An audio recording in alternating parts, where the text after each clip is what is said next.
దేవుని పరిశుద్ధ నామమునకు మహిమ కలుగును గాక. ప్రియులారా, ప్రభునామన మీ అందరికీ వందనములు. దేవుని వాక్యము ధ్యానందాము. ఆదికాండము 45వ అధ్యాయము 3వ వచనం. అప్పుడు యోసేపు, నేను యోసేపును, నా తండ్రి ఇంకా బ్రతికి ఉన్నాడా అని అడిగినప్పుడు అతని సహోదరులు అతని సముఖమందు తొందరపడి అతనికి ఉత్తరమియ్యలేకపోయేది. ప్రియమైన దేవుని బిడ్డలారా, ఈ ఉదయకాల సమయంలో పరిశుద్ధాత్మదేవుడు మనందరితో మాట్లాడుచున్నాడు. యోసేపు అమ్మబడినవాడు, బానిసగా వెళ్ళాడు, ఎన్నో కష్టాలు ఆయన అనుభవించాడు, జైలు పాలయ్యాడు అన్యాయముగా. అయినను తన నీతిని ఎన్నడూ ఆయన విడిచిపెట్టలేదు గనుక దేవుడు జ్ఞాపకము చేసుకొని ఫరోకు కల కాయించి ఆ కలభావం చెప్పుటకు జైలు మధ్య నుండి సింహాసనకు దేవుడు నడిపించారు.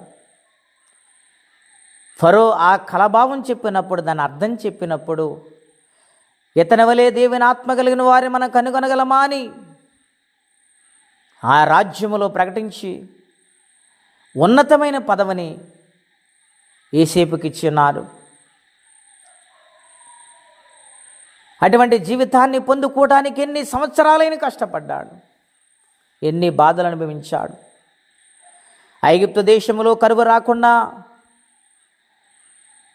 జన నష్టము, ప్రాణ నష్టం వాటిల్లకుండా ఆశ్చర్యముగా రక్షించుటకు, పోషించబడుటకు యోసేపుని దేవుడు ఎన్నిక చేశాడు.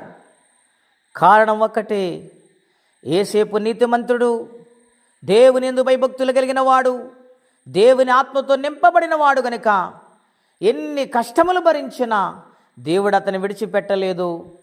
తగిన సమయమందు ఆయన బలిష్టమైన చేతి క్రింద దీన మనసు కూడా ఉన్నాడు గనుక ఉన్నతమైన స్థితిని దేవుడిచ్చాడు.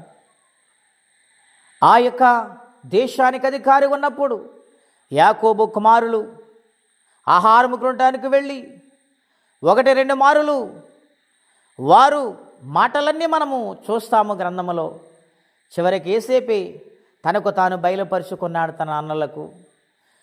దేవుని బిడ్డలారా, అటువంటి సమయంలో కూడా అధికారం ఉందని కానీ, నేను గొప్పవాడని కానీ, బానిసలుగా కానీ వాళ్ళని శిక్షించడం కానీ చేయలేదు. కానీ వారిని ప్రేమించాడు, వారిని ఆదరించాడు, వారిని పోషించాడు. ప్రియా దేవుని బిడ్డను యథార్థమైన రీతిలో బ్రతికితే దేవుడు అతి ఉన్నతమైన స్థానాన్ని కలగచేస్తాడు.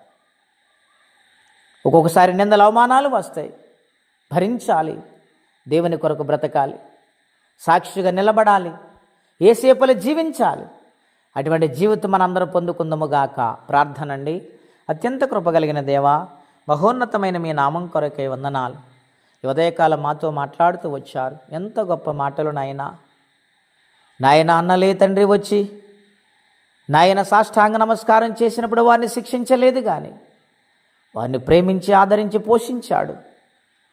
వారి కుటుంబాలన్నిటినీ కూడా కనాను దేశము నుంచి ఐగుప్తు దేశానికి ప్రయాణమై వెళ్ళాయి. తండ్రి, ఎంత ప్రేమ, ఎంత గొప్ప ప్రేమ. అటువంటి ప్రేమను మేము పొందుకోవాలి నాయన. అనేక మంది పంచువారికి మేము ఉండాలి. అటువంటి జీవితం మాకు దయచేయండి. మా పాపములు క్షమించండి. ఎవరే కష్టముల, బాధలు, ఇబ్బందుల వారికి సహాయం చేయండి. ఈ దినము దీవెనకరంగా మార్చమని యేసుక్రీస్తు వారి పుణ్యనామలో ప్రార్థించి స్తుతించి గణపరిచి వేడుచున్నాము తండ్రి. ఆమెన్. దేవుడు నిండారుగా మనల్ని దీవించి ఆశీర్వదించునుగాక. ఆమెన్.